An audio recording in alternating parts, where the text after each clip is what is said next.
Le message ce matin, c'est les ennemis de la croix. Il y a des amis de la croix, il y a des ennemis de la croix. Alléluia. Précieux Jésus. On va ouvrir dans Philippiens, chapitre 3. L'épître de Paul aux Philippiens, chapitre 3, verset 18. Car il en est plusieurs qui marchent en ennemis de la croix de Christ.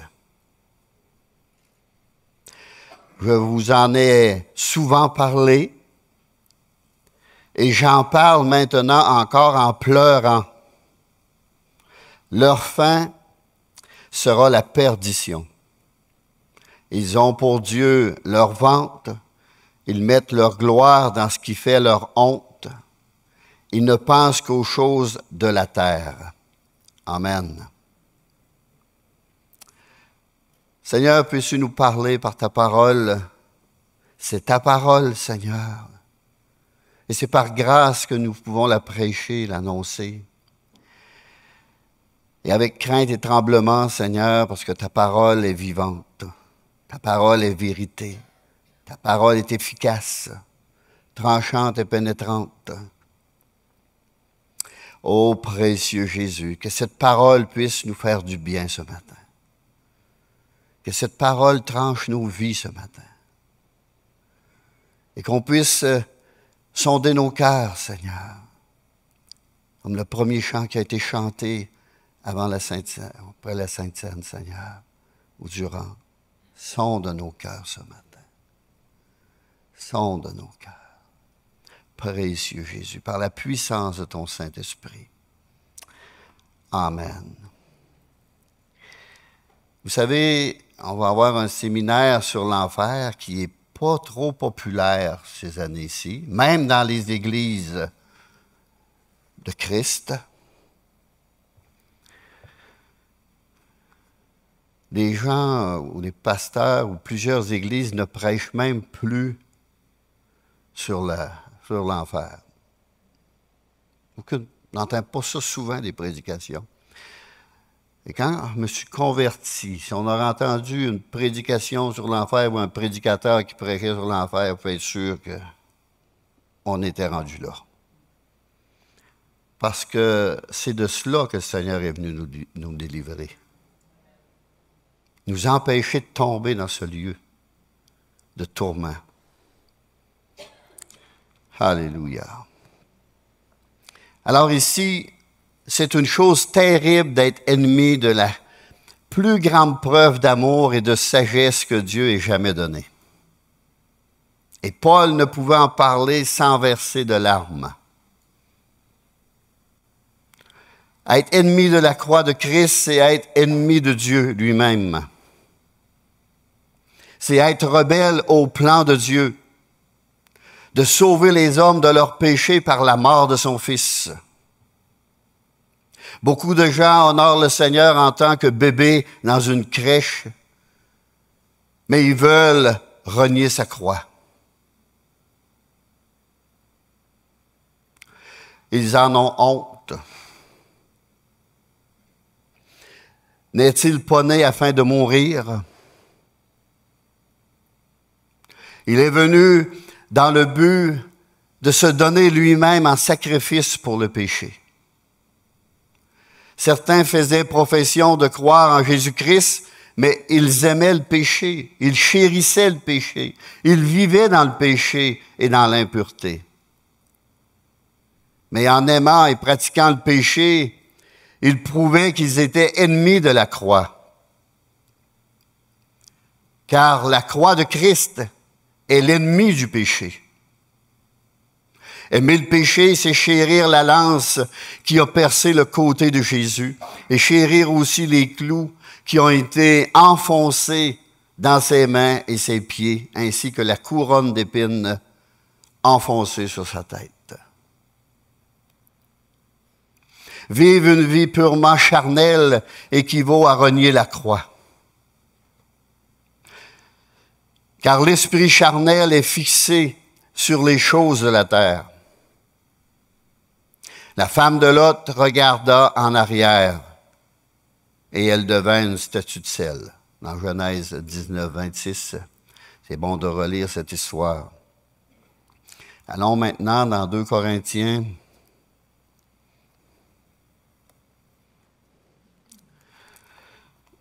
2 Corinthiens, chapitre 6, verset 17. À la maison, vous pourrez lire tout le chapitre, toute la parole. Ici, on est un peu limité. Quel rapport a-t-il entre le temple de Dieu et les idoles? Ça, c'est au verset 16, mais au verset 17, c'est pourquoi sortez du milieu d'eux. Sortez du milieu d'eux et séparez-vous, dit le Seigneur. Ne touchez pas à ce qui est impur et je vous accueillerai. Je serai pour vous un père et vous serez pour moi des fils et des filles, dit le Seigneur Tout-Puissant. Ayant donc de telles promesses, bien-aimés, purifions-nous de toute souillure de la chair et de l'esprit, en achevant notre sanctification dans la crainte de Dieu. Paul exhorte les chrétiens de Corinthe à avoir une vie de séparation d'avec le monde et de sainteté. Sans une vie de séparation et de sainteté, on va perdre notre joie chrétienne, ainsi que sa merveilleuse présence. La présence de Dieu, il faut la garder, mes amis. On l'a ici, la présence de Dieu. Il faut la garder.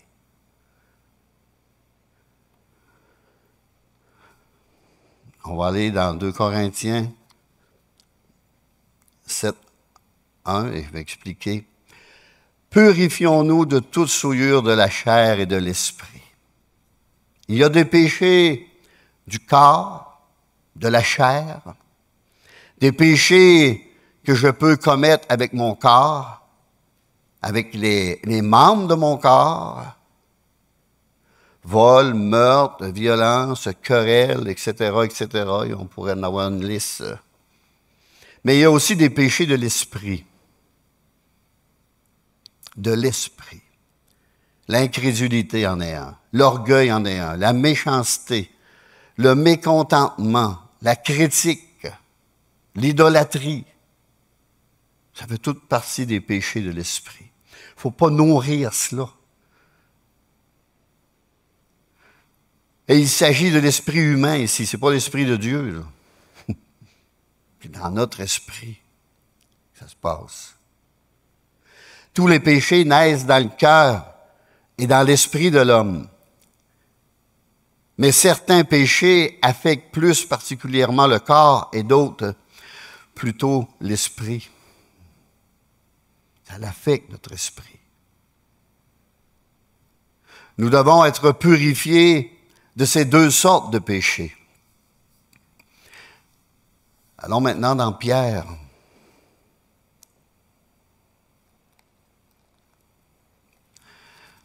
Dans Pierre, 1er Pierre, chapitre 1er,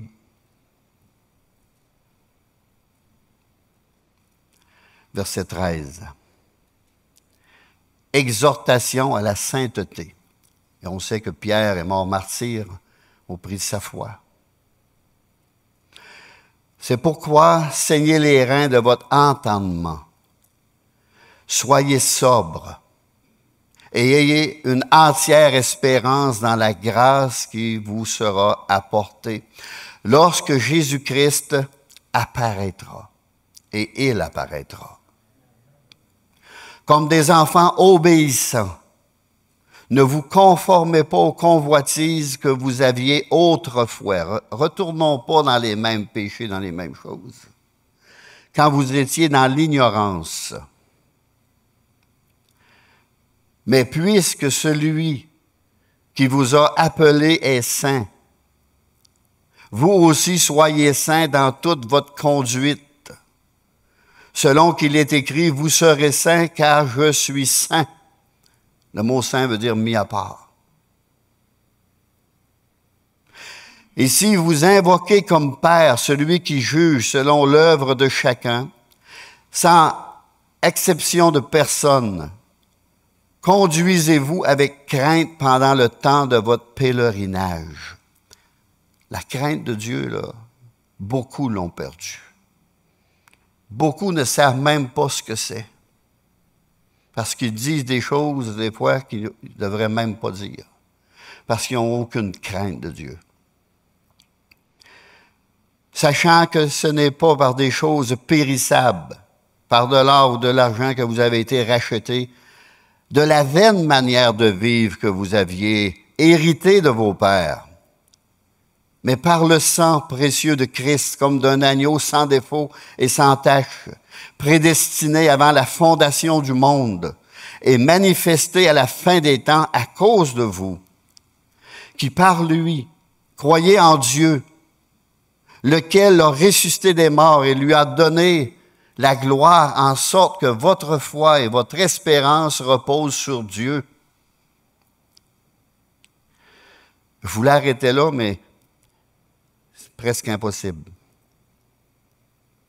Ayant purifié vos âmes en obéissant à la vérité, pour avoir un amour fraternel sincère, aimez-vous ardemment les uns les autres de tout votre cœur. Puisque vous avez été régénérés, nés de nouveau, rebâtis, refaits, non par une semence corruptible, mais par une semence incorruptible, par la parole vivante et permanente de Dieu. Car toute chair est comme l'herbe, et toute sa gloire comme la fleur de l'herbe. L'herbe sèche et la fleur tombe, mais la parole de Dieu demeure éternellement. Et cette parole est celle qui vous a été annoncée par l'Évangile, une bonne nouvelle que Dieu a communiquée aux hommes. Rejetant donc toute malice et toute ruse, la dissimulation, l'envie et toute médisance, désirez comme des enfants nouveau-nés le lait spirituel et pur, afin que par lui vous croissiez pour le salut. On grandit dans le Seigneur, on grandit dans la foi. Si vous avez goûté que le Seigneur est bon. Amen. Et Amen. Parce que si vous avez goûté que le Seigneur est bon, et le Seigneur est bon, c'est grâce à sa bonté que nous sommes ici ce matin. Compte les bienfaits de Dieu, mets-les tous devant tes yeux et tu verras combien le nombre en est grand. C'est une parole qui venait en chantant ça. Puis là, il commençait à compter les bienfaits de Dieu dans ma vie. Mets-les tous devant tes yeux, en adorant. Tu verras combien le nombre en est grand. Le Seigneur m'a guéri de plusieurs affaires, délivré de plusieurs affaires, libéré, protégé. C'est immense.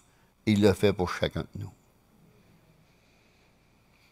Notre but suprême est de ressembler à notre Seigneur Jésus-Christ. Ayons la même crainte de Dieu et obéissons-lui de tout cœur, en achevant notre sanctification dans la crainte de Dieu, comme a dit l'apôtre Paul aux Corinthiens, en achevant dans la crainte de Dieu, notre sanctification. Il y en a qui pensent qu'on est tous sanctifiés quand on se donne au Seigneur.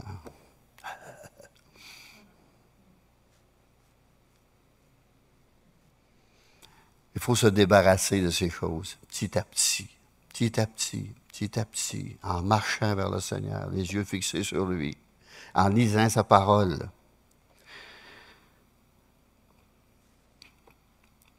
C'est une marche avec Dieu, quelque chose de grand. L'amour du monde va éloigner nos cœurs du Seigneur et de sa présence. Alors, nous devons tourner le dos à tous les plaisirs immoraux que le monde nous offre et nous tourner vers le Seigneur. Dans Galates 6,14, pour ce qui me concerne, loin de moi la pensée de me glorifier d'autre chose que de la croix de notre Seigneur Jésus-Christ. Voyez-vous ce que Paul était rendu dans sa vie? Par qui le monde est crucifié pour moi, comme je le suis pour le monde. La croix de Christ nous sépare du monde, mes amis. Elle crucifie. Être crucifié avec Christ signifie que nous sommes crucifiés au monde, morts au monde. Le terme monde renvoie à tout ce qui est opposé à Dieu, à son royaume, l'Église, et à sa justice. Nous n'avons pas reçu l'esprit du monde, mais l'esprit qui vient de Dieu, afin que nous connaissions les choses que Dieu nous a données par sa grâce. En Corinthiens 2,12. Ce matin, prenez ça comme un enseignement, comme une étude, une prédication, peu importe. On prêche la parole de Dieu, on annonce la parole de Dieu.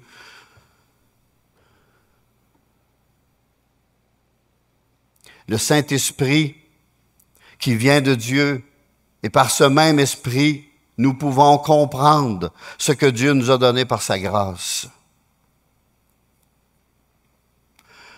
Son propre Fils, et avec lui le salut de nos âmes et la vie éternelle.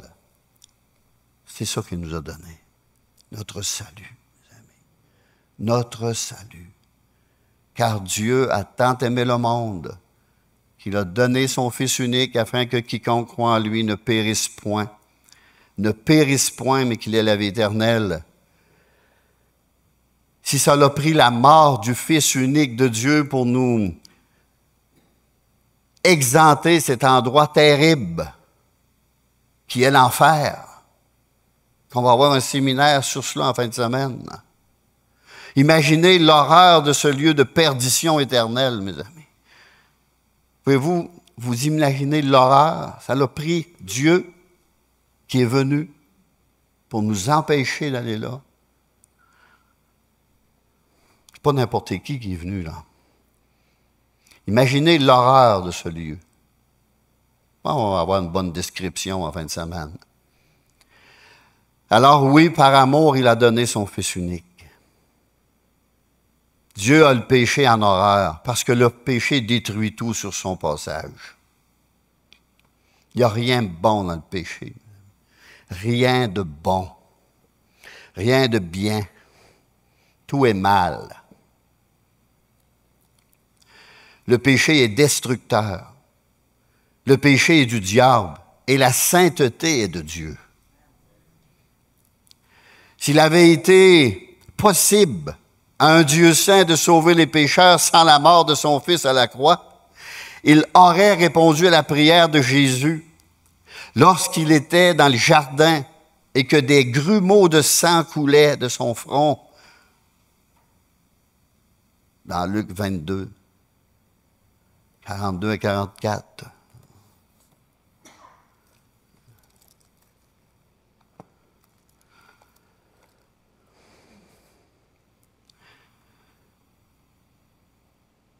Jésus disait, il était à genoux et il priait, « Père, si tu voulais éloigner de moi cette coupe, toutefois, que ma volonté ne se fasse pas, mais la tienne. » Parce que Jésus est venu dans un corps, comme le nôtre.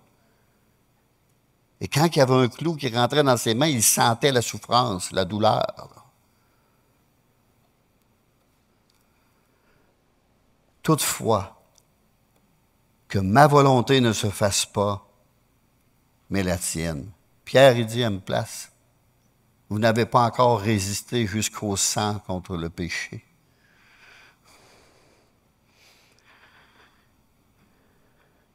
Alors un ange lui apparut du ciel pour le fortifier. étant en agonie, il priait plus instantanément. Et sa sueur devint comme des grumeaux de sang qui tombaient par terre ou à terre. C'est ça que le Seigneur, c'est le combat qu'il a livré avant la croix. Le combat qu'il a livré. Puis il avait demandé à des personnes de l'accompagner, mais les personnes se sont endormies tout de suite. Imaginez quel combat, mes amis. Avez-vous déjà combattu comme ça contre le péché? Avez-vous déjà crié à Dieu? Non, ma volonté, mais ta volonté, Seigneur. Non, non, ma chair, mais l'esprit. C'est comme ça qu'il faut prier, mes amis. C'est comme ça. Quand on a une tentation qui tourmente, qui nous hante, qui nous assaille, qui ne nous lâche pas, tombons à genoux. Parlons-en à Jésus, crions à lui. Demandons la victoire, la délivrance. Il va vous l'accorder. Mais il faut être sérieux avec le Seigneur. Il faut être vrai avec le Seigneur. Il faut être honnête avec le Seigneur. Il faut être sincère avec lui.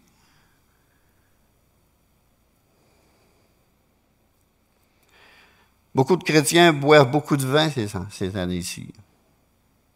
Quand ils ont trop de combats, à place de la prière, ils ouvrent la porte du frigidaire et ils sortent de la bouteille. Pas tout à fait ça que la Bible nous enseigne, là. C'est pas tout à fait ça. On serait supposé de tomber à genoux en face de la porte du frigidaire et dire, Seigneur, que ma main ne l'ouvre pas. Sors-moi de ce combat, Seigneur. Sors-moi de ce combat. Donne-moi la victoire. Tu as tout acquis à la croix du Calvaire. Cette victoire-là aussi, il l'a acquis. Avez-vous déjà jeûné plusieurs jours pour avoir une victoire? La Bible nous demande de le faire. Plusieurs jours de jeûne pour avoir une victoire. Soyez sûr que Dieu voit la sincérité du cœur et il répond très vite. Puis il vous débarrasse de ça toute votre vie. Toute votre vie. C'est l'amour de Dieu pour un monde en péril qui lui valut cette coupe atroce.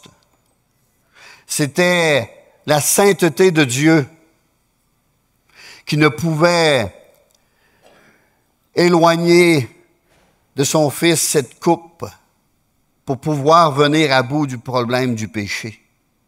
Et même lorsqu'il fut rendu au bois maudit, il cria, mon Dieu, pourquoi m'as-tu abandonné? Matthieu 27, 46. Jésus a crié. Il portait la peine de nos péchés, puis il était séparé de Dieu. Ça, c'était terrible pour lui, c'était terrible. Le Père Saint a dû endurer ou détourner sa face de son Fils saint et juste, parce que la malédiction du péché était tombée sur lui. Jésus n'était pas en état de péché d'aucune façon, mais la malédiction du péché a tombé sur lui. Il souffrait à notre place. Il est devenu médiateur de nous tous. Et malédiction pour nous tous. Galates 3,13. Christ nous a rachetés de la malédiction de la loi, étant devenu malédiction pour nous. Car il est écrit, maudit quiconque est pendu au bois. 2 Corinthiens 5, 21, celui qui n'a point connu le péché, il l'a fait devenir péché pour nous, afin que nous devenions en lui justice de Dieu. Quel prix, mes amis! Quel prix il a payé! Jean 19, 30, Jésus dit, tout est accompli, et baissant la tête, il rendit l'esprit. Son œuvre de rédemption se trouvait accomplie. Il est notre Rédempteur. Il avait porté le châtiment de nos péchés et ouvert le chemin du salut à tous les hommes. C'est grand ce message-là. Un homme n'est même pas digne de prêcher ça. Une route nouvelle et vivante nous a été offerte par Jésus-Christ. La nouvelle alliance en son sang. Christ, en donnant sa vie en sacrifice parfait, a ouvert la voie qui mène à la présence même de Dieu et au trône de la grâce. Être ennemi de la croix, c'est être ennemi du plan rédempteur de Dieu. Aimer le péché, c'est haïr la croix. Le péché du diable, la sainteté de Dieu. Saint, saint, saint est le Seigneur, le Dieu tout-puissant, qui était, qui est et qui vient. Apocalypse 4:8.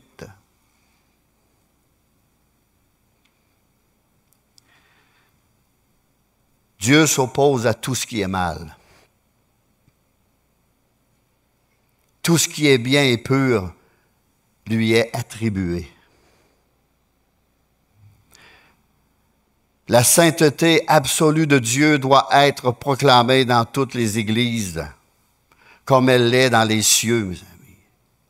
Isaïe 6:3, ils criaient l'un à l'autre et disaient « Saint, Saint, Saint est l'Éternel des armées. Toute la terre est pleine de sa gloire. » Toute la terre est pleine de sa gloire.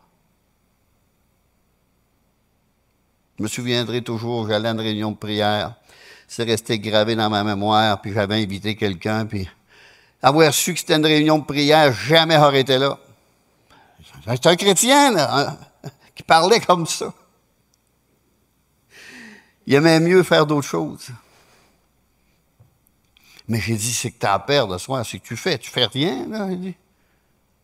Puis là, il avait embarqué avec moi, là, parce qu'il marchait sur le bord du chemin, puis il avait dit, « Hey, tu viens faire la réunion, je m'en vais à la tête forte même. »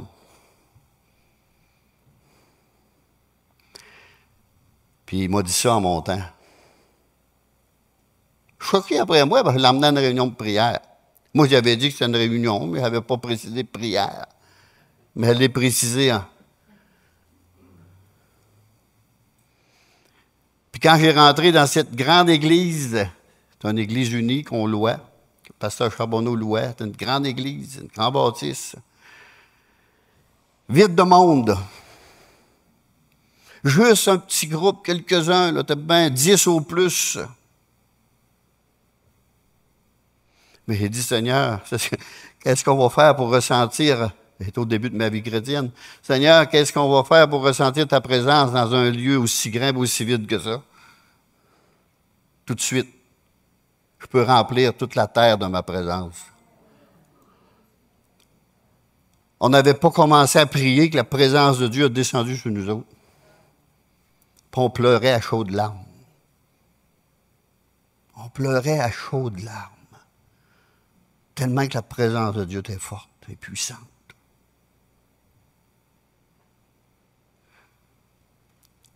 Puis il s'est passé quelque chose de merveilleux, de glorieux. Un s'est levé, il est allé voir cette personne-là. Il dit, « Seigneur me montre que tu ne m'aimes pas. »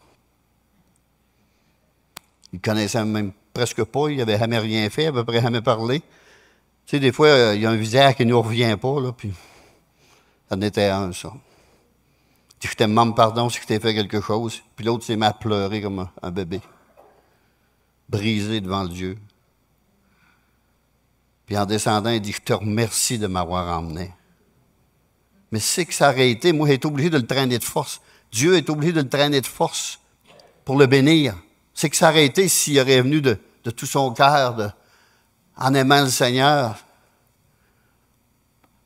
venant pour le prier, pour l'adorer. C'est que ça aurait été. Là, il a fait de la peine à Dieu.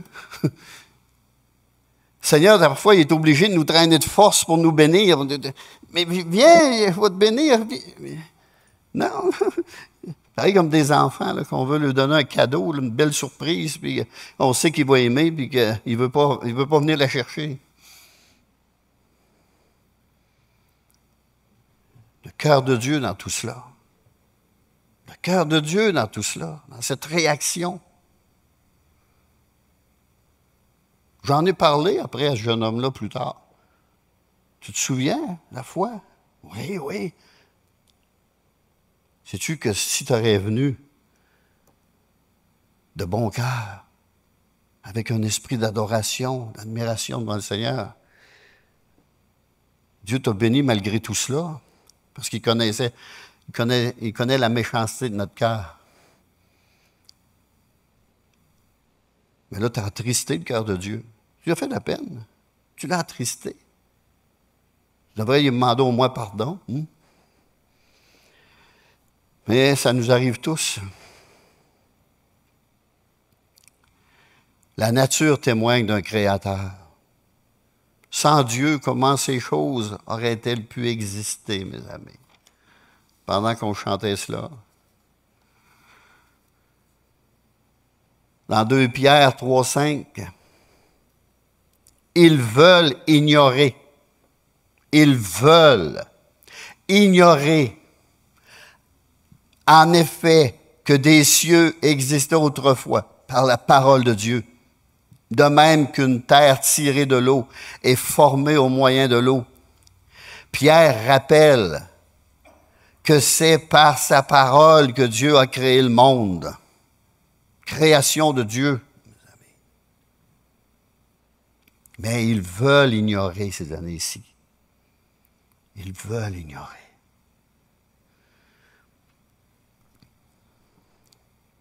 Ces ennemis de la croix veulent ignorer cela. Philippiens 3,19, leur fin sera la perdition. Leur fin sera la perdition. C'est pour ça que Paul, il pleurait. Chaque fois qu'il en parlait, il pleurait. Il serait donné même en sacrifice s'il aurait pu sauver quelqu'un. Mais le seul sacrifice unique et parfait, c'est Jésus-Christ. Ils ont pour Dieu leur vente et ils mettent leur gloire dans ce qui fait leur honte. Ils ne pensent qu'aux choses de la terre. Se glorifier des choses honteuses est diabolique, mes amis. Se glorifier dans quelque chose que la croix de Christ est venue pour détruire, c'est être ennemi de la croix. En 1 Corinthiens, au chapitre 5, verset 9, je vous écris dans ma lettre de ne pas avoir de relation avec les impudiques. Non pas d'une manière absolue avec les impudiques de ce monde, ou avec les cupides et les ravisseurs, ou avec les idolâtres. Autrement, ils voudraient sortir du monde. Il faut leur témoigner, ces personnes-là aussi. Maintenant, ce que je vous ai écrit, ce n'est pas d'avoir de relation avec quelqu'un qui se nommant frère est impudique ou cupide ou idolâtre ou outrageux ou ivrogne ou ravisseur, de ne pas même manger avec un tel homme. On nous place et dit de même pas lui donner la main.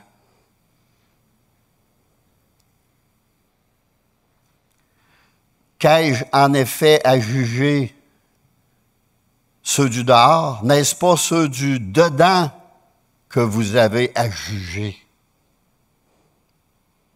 Oui. Il y a un jugement qui peut se faire dans l'Église, mes amis.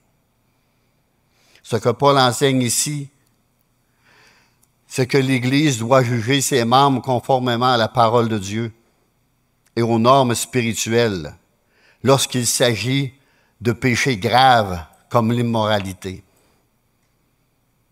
De tels agissements exigent jugement et discipline dans l'intérêt de la personne concernée et de la pureté de l'Église et du témoignage de Christ dans le monde. Ici, ce sont des actes extérieurs de la personne et non l'être intérieur. On est en train de juger des actes extérieurs, là. Il y en a un même qui avait la femme de son père. C'était des actes extérieurs, ça. Mais l'être, non l'être intérieur, on n'est pas en train de juger l'intérieur, car Dieu seul peut juger les cœurs.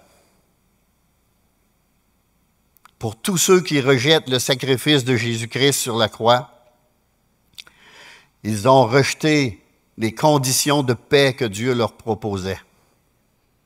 Ils rejettent cette paix-là. Vivre en opposition avec le message et avec les exigences de la croix, c'est vivre en rébellion contre la plus grande preuve d'amour de la part de Dieu. Alors comment échapperons-nous si nous négligeons un si grand salut? Un si grand salut. Dans l'Évangile de Jean, au chapitre 8, verset 23,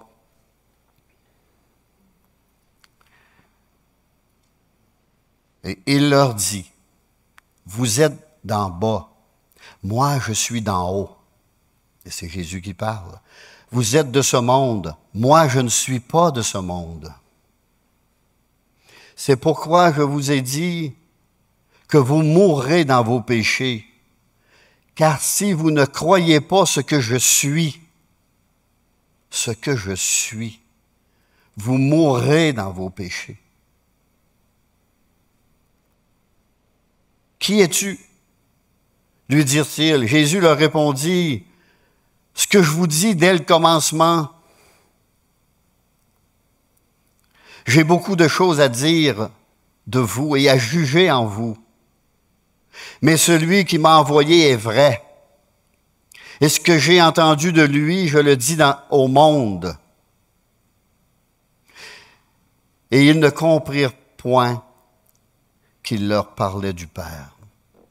Mais nous, on comprend.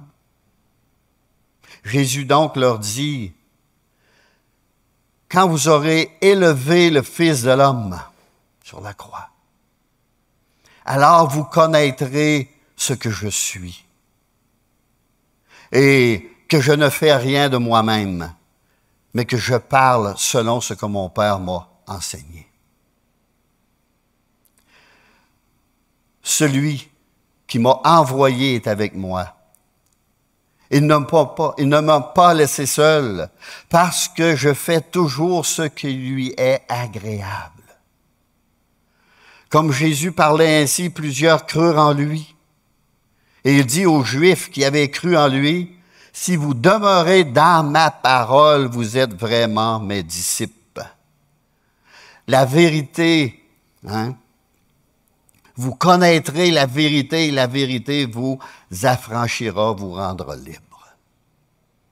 Cette vérité va vous libérer, mes amis. Alors nous devons soit être sauvés par la foi en Jésus-Christ ou mourir dans nos péchés. Souffrir le châtiment éternel. Et ma prière est soyez réconciliés avec Dieu par le sacrifice de la croix, sans tarder, mes amis, aujourd'hui même.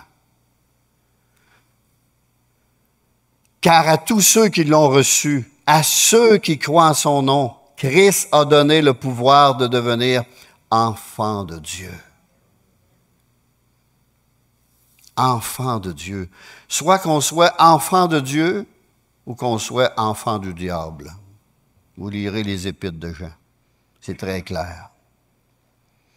On appartient à un ou à l'autre. Il n'y a pas de juste milieu. Alors, le sacrifice de Jésus-Christ est très important, mes amis. C'est un sacrifice de salut pour sauver nos âmes. J'inviterai les musiciens à pouvoir revenir.